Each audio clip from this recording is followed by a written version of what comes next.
দেখো সকালবেলা ঘুম থেকে উঠলাম, তো উঠার পরে আজকে আমার উঠতে একটু লেট হয়ে গেছে। তো দেখো আজকে কত কাজ, আজকে ছেলে মেয়ে স্কুলে যাবে, তো আমার সব কাজকর্ম সারতে আজকে দেরি হয়ে যাচ্ছে, জানি না কেন। উঠেছি তো 7:30টার সময়। তো যেহেতু আজকে খুব ঠান্ডা পড়েছে তার জন্য কাজকর্ম করতে লেট হয়েছে। দেখো ভাত হয়ে গেছে আমার, তো এখন ওই ভাতটা মার গেলে নিচ্ছি। তো বলুন আপনারা কেমন আছেন সকলে। দেখো আজকে বাইরেটা খুবই রৌদ্র উঠছে, দেখো একবার তাকিয়ে। দেখো আজকে খুবই রৌদ্র উঠছে, যেহেতু সকালবেলা একদমই রোদ ছিল না, তো এখনই রৌদ্র উঠলো। তো আমি এখন ভাতটা গালছি, পরে আপনাদের সঙ্গে কথা বলছি আমি। দেখো বন্ধুরা, ভাতটা হয়ে গেল, ওই দেখো ভাতে মারগালা হয়ে যাচ্ছে। আর দেখো আমার জন্য কালকে কি নিয়ে এসছে আমার হাজব্যান্ড। এই দেখো আপনাদেরকে বলেছিলাম আমার লাইভে যে আমার চুলটাকে উঠে যাচ্ছে, তার জন্য তেল এনেছে, ওষুধ এনেছে, শ্যাম্পু এনেছে। তো দেখো এই যে এই দেখো কত টাকার ওষুধ বলো তো এইগুলো। অনেক দামি ওষুধ, অনেক মেহেঙ্গি ওষুধ। এর ভিতরে শ্যাম্পু আছে, তারপর ওষুধ আছে, তারপরে ক্যাপসুল আছে, মানে অনেক ধরনের ক্যাপসুল আছে আর কি, ওষুধপত্র আছে এর ভিতরে। এটা বলো তো কত টাকার ওষুধ হবে?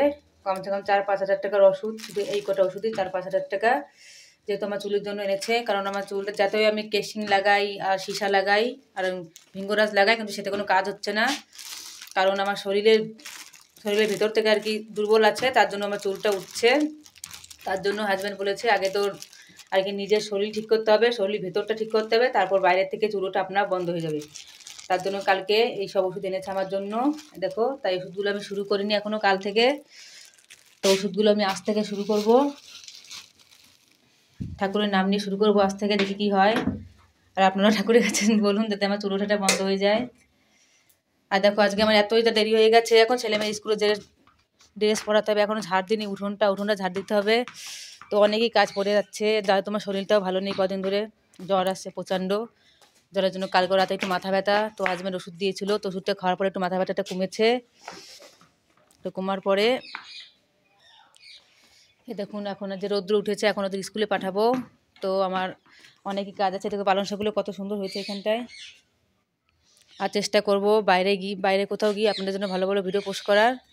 তো এখন আমি এই কাজগুলো ছেড়ে নিই, সারার পরে তারপর আবার স্নান করব। আজকে আবার সোমবার, যেহেতু সোমবারটা আজকে পালি আমি, তো আবার স্নান করতে হবে। স্নান করে তারপর আবার এই ভোলানাথের জন্য ক্ষীর খার এসব আর কি বানাতে হবে।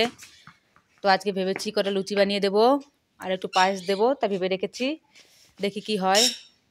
আর এখন কারেন্ট নেই আমাদের এখানটায়, আর কখন যে কারেন্ট আসবে সেটা জানি না।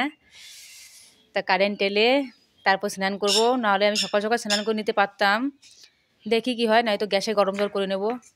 যাতে রৌদ্র উঠুক, এখনও ঠান্ডা এখান থেকে যায়নি একদমই। তো আমি গ্যাসে গরম জলটা করে নেব। তো করার পরে দেখো কত থালা বাসন আছে এখানটায়। এ দেখো ওই সব এখন সকাল থেকে কোনো কাজই করিনি, শরীরটা দুর্বল বলে। তো এই সব কিছু আবার মাজতে হবে নতুন করে, মাজা হয়নি। অল্প কটা থালা বাসন ছিল, সে কটা মেজে নিয়ে গেছি রান্না করার জন্য। তো এই কটা মাজবো কখন ছেলে মেয়েদের স্কুলে পাঠিয়ে দেবো, তারপরে কি ঝাড়ু টুড়ু লাগাবো আর কি। তারপরে আর কি একবার স্পিডে কাজ করে ফেলে দেবো আমি। আর যখন কাজে লাগে পড়ি না, তখন খুব কাজ করতে পারি আমি, কাজে আমার কোনো নাটক নেই। যেহেতু শরীরটা অসুস্থ, তার জন্য একটু খারাপ লাগে, মাথাটা ঘোরাচ্ছিল তাই। তো আমি এখন এদেরকে রেডি করাবো, রেডি করে খাবার দাবার দিয়ে স্কুলে পাঠিয়ে দিচ্ছি। তারপর আপনাদের সঙ্গে পরে দেখি লাইভে আসতে পারি কিনা। লাইভে এসে কথা বলছি আপনাদের সঙ্গে। তো আপনারা ভালো থাকুন, সুস্থ থাকুন। আর আমি কিন্তু ভিডিওটা অনেক কষ্ট করে বানিয়েছি, যেহেতু আমার শরীরটা ভালো নয়, তাও ভিডিওটা বানিয়েছি। তো ভিডিওটা আপনারা পুরোটা দেখবেন, দেখে লাইক কমেন্ট করবেন, সাবস্ক্রাইব করবেন আর ফলোও করবেন। তো আপনারা ভালো থাকুন। তো রাখলাম এখন, টাটা।